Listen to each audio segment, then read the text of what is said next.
comprovado no relatório da Polícia Federal. Falando em Supremo e em Justiça, olha só, uma sinalização importante aqui. Vocês se lembram que a defesa do Bolsonaro, do Braga Neto, tinha pedido que alguns ministros do Supremo fossem considerados suspeitos e não participassem do julgamento? Pois é, a maioria dos ministros do Supremo que foram ouvidos sobre isso disse não são suspeitos, podem julgar sim o Bolsonaro e os outros acusados de golpe. Com exceção de um, o André Mendonça, a manchete daqui, ó, da CNN. André Mendonça vota para considerar Moraes e Flávio Dino impedidos de julgar o caso do golpe. André Mendonça, o terrivelmente evangélico, que deveria também se julgar, então, impedido para qualquer caso relativo ao Jair Bolsonaro, à família dele, a Michele Bolsonaro. Ele, quando foi nomeado, apareceu pulando, que nem uma criança, ao lado da Michele Bolsonaro, comemorando. O terrivelmente evangélico virou ministro. E agora ele retribui, dizendo que o Dino e o Moraes seriam suspeitos. Mas perdeu, né? Foi 10-1, mas ficou mapeado que ele segue atuando sob orientação bolsonarista. Dia agitado, hein, Laura, para os envolvidos na tentativa de golpe de 8 de janeiro. Né? Dia agitado. Laura, eu vou trazer aqui a notícia, daqui a pouco a Laura volta lá da redação para explicar para a gente. O ministro Alexandre de Moraes votou agora há pouco pela condenação de Débora Rodrigues dos Santos a 14 anos de prisão. Quem que é a Débora Rodrigues dos Santos? Ela foi responsável por pichar aquela frase "perdeu, mané", na estátua da Justiça que fica em frente ao Supremo Tribunal Federal. Está aqui a foto, ó. Tá aqui a foto. Perdeu, mané. No 8 de janeiro ela foi lá e fez essa graça. Moraes votou para condenar esta bolsonarista a 14 anos de prisão. Foi agora há pouco a decisão. A frase "perdeu, mané" foi dita algum tempo antes pelo ministro Barroso, né, a um manifestante bolsonarista que o abordou em Nova York em novembro de 2022. O sujeito cercou ali o Barroso e ele falou, não amola, perdeu, mané. Quando eles foram tentar... Aqui, ó. A gente tem o vídeo para rodar? Não, você acha que tem... Vamos rodar, vamos relembrar, vamos lá. Por favor, Barroso, responde pra gente. Perdeu, mané, não amola. É sério? Não fala isso não, ministro. Brasil defende... Perdeu, mané, não amola. O bolsonarista estava querendo amolar, ali estava na transição, o Lula já tinha ganho a eleição, os acampamentos em frente aos quartéis e o bolsonarista amolando e levou essa, perdeu, mané. Aí quando eles foram tentar dar o golpe, essa mulher foi ali e escreveu a frase "perdeu, mané", querendo dizer para o Barroso, agora você perdeu, porque agora nós derrubamos o Supremo. Estava claro, né, que o objetivo era desfazer as instituições democráticas no Brasil. E ela pichou ali, perdeu, mané.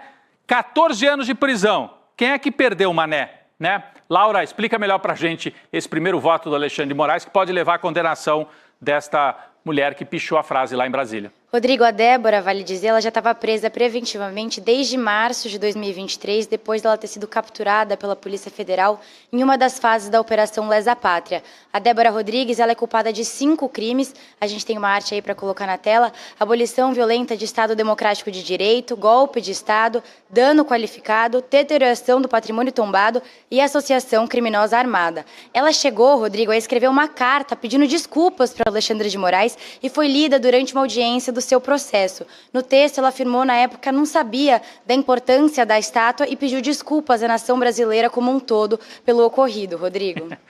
Não sabia, mas daí por que ela foi pichar lá se ela não sabia da importância? Podia ter pichado, sei lá, num muro qualquer, mas foi pichar justamente ali porque sabia, sim, na frente do Supremo. Ela estava atacando a própria instituição, o judiciário brasileiro. Mas ela não foi a única, hein? Ela não foi a única. A Polícia Federal, né, não foi a única entre os golpistas a tomar um revés no dia de hoje, né? A Polícia Federal prendeu o designer e empresário Marcelo Fernandes Lima, 52 anos, responsável por furtar uma réplica da Constituição Federal de 88 durante os atos golpistas. Então, uma pichou a estátua, o outro roubou a Constituição. Ele foi preso em São Lourenço, Minas Gerais, hoje. O homem foi condenado pelo Supremo em 4 de fevereiro deste ano a 17 anos de prisão. Olha ele lá, todo feliz, tendo roubado a Constituição, né? Foi condenado a 17 anos de prisão por participar dos atos antidemocráticos. De acordo com a polícia, ele estava foragido desde a condenação e foi preso hoje.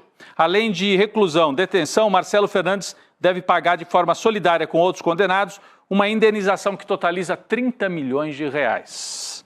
A cópia da Constituição já tinha sido devolvida. Bom, aí temos dois destaques, né? A moça que pichou a estátua toma uma condenação e o sujeito já condenado por roubar a Constituição é preso. Laura, tem mais um terceiro destaque, né?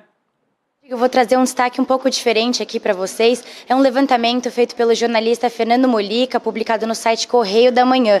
Ele revela que os idosos são apenas 18,5% dos condenados a mais de 10 anos de prisão pelo STF. Dos 200 primeiros casos que receberam as penas mais duras, só 37 têm mais de 60 anos de idade, que é a definição oficial de idoso no Brasil.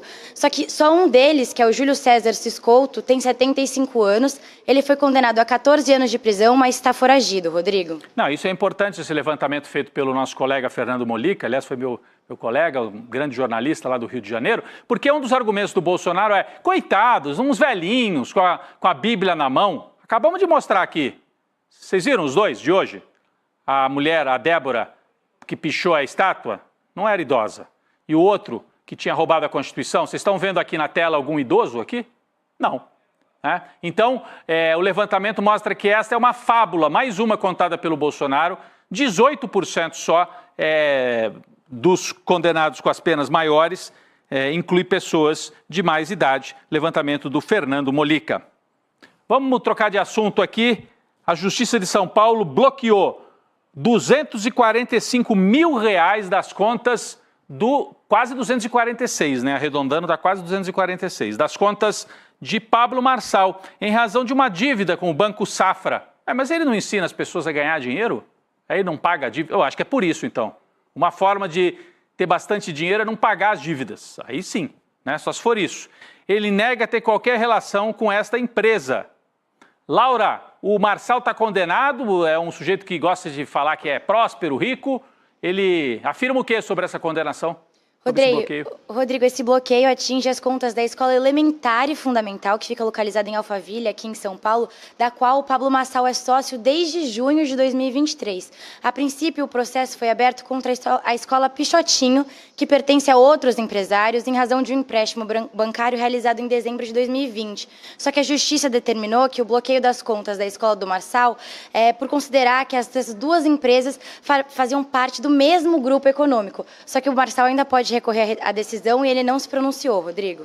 Tudo bem, eu gostei do nome das escolas aí, Pichotinho, né? Ô, Laura, a Laura é séria, mas aqui sexta-feira, Laura, a gente já pode pelo menos rir do Pablo Marçal Pichotinho. Não, a escola é Pichotinho. Ele vai ter que pagar, não sei, ele está dizendo que não é dele a escola, vamos ver se ele vai pagar. Ele está inelegível também, mais um, hein? É Carla Zambelli, é Bolsonaro, é Pablo Marçal, a extrema-direita toda inelegível.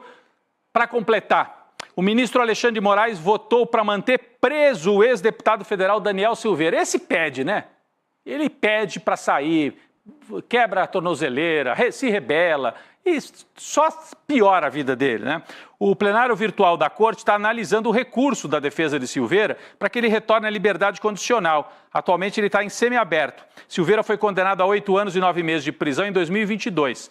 Vale lembrar que ele já tinha recebido liberdade condicional no final de 2024, mas foi preso 4 dias depois por descumprir as medidas impostas pela Justiça. Então ele é um reincidente. Laura, tem detalhe também sobre esse cara, o Daniel Silveira, né? É outro valentão que ameaçava na época da Marielle Franco, quebrou a placa, né, da Marielle Franco. Enfim, tá aí, respondendo ainda para a Justiça. Rodrigo, os advogados do Daniel Silveira argumentam que o Moraes ignorou as justificativas médicas para determinar sua volta da prisão. A defesa ainda classificou a decisão do Alexandre de Moraes como pessoal e vingativa.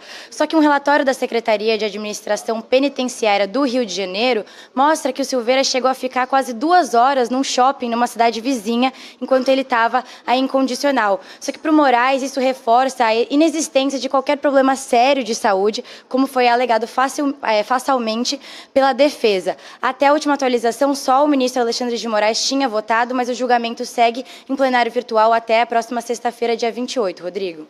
Bolsonarista adora alegar problema de saúde quando toma uma condenação ou quando está sob risco. Bolsonaro corre para o hospital, Daniel Silveira diz que está doente, todos eles. Não sei se a Carla Zambelli vai ficar doente também quando terminar o julgamento dela. O ICL Urgente fica por aqui. Eu daqui a pouco estarei ao vivo